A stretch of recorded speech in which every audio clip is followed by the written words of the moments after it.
गोबाङानो सोङो नों बेसे दरमा मोनो आरो बेसे घन्टा डिउटि आंनि डिउटियाथ' ओरैनो 3 घन्टाल' डिउटिया गासै नाथाय दरमाया गासै 12 रोजा माने 22,000 मोनो आरो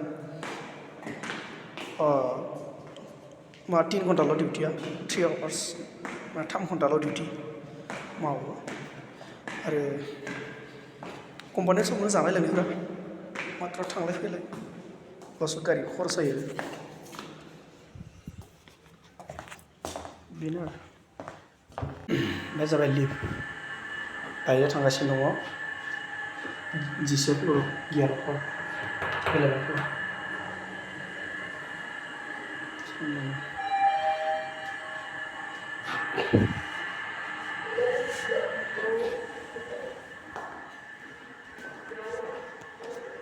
साफा कम्पानिफ्रा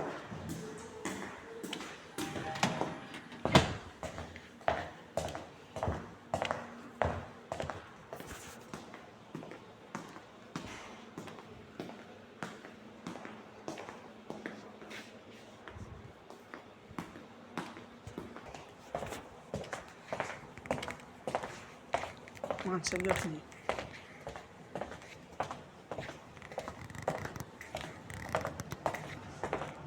मानसियानो गैया दिनै